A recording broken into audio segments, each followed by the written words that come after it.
اللہ من الشیطان الرجیم بسم اللہ الرحمن الرحیم السلام علیکم ورحمۃ اللہ وبرکاتہ.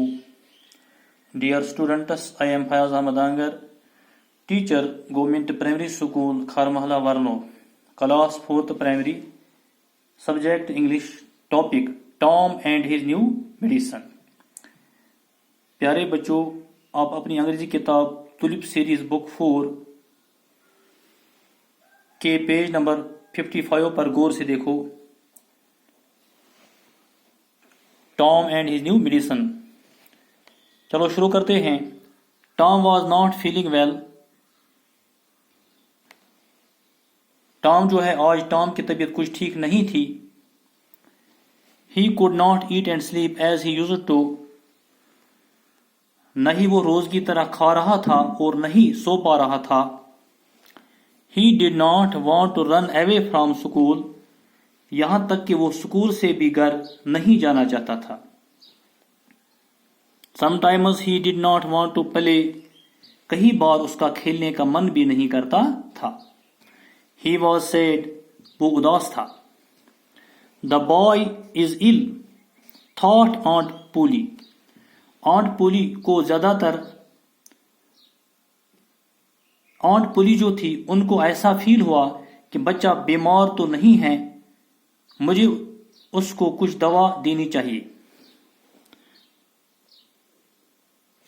Aunt Polly was fond of all kinds of medicine.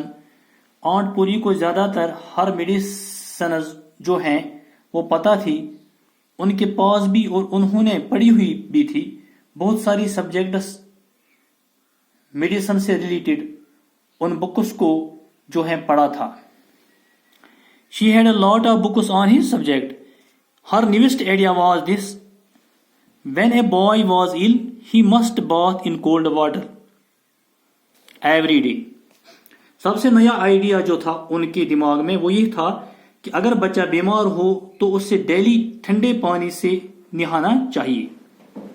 And so every morning she made Tom stand outside in the yard.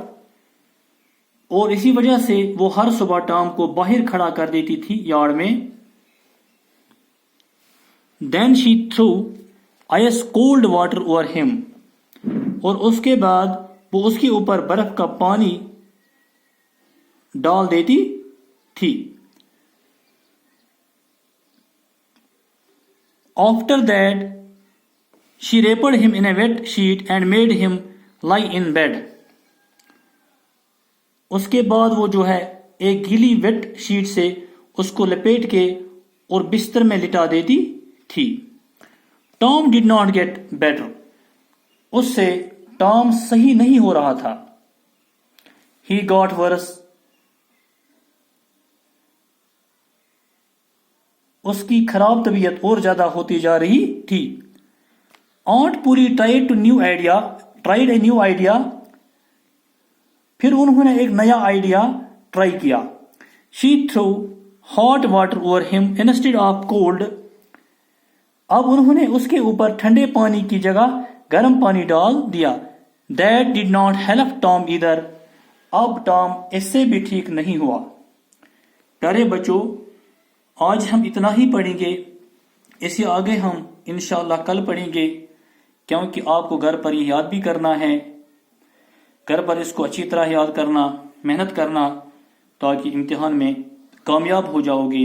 اللہ آپ کو اپنے مقصد میں کامیاب فرمائے، علم کے نور سے مستفید فرمائے، اپنی حفاظت میں رکھے. سٹے ہوم، سٹے سیف. خدا حافظ. شکریہ.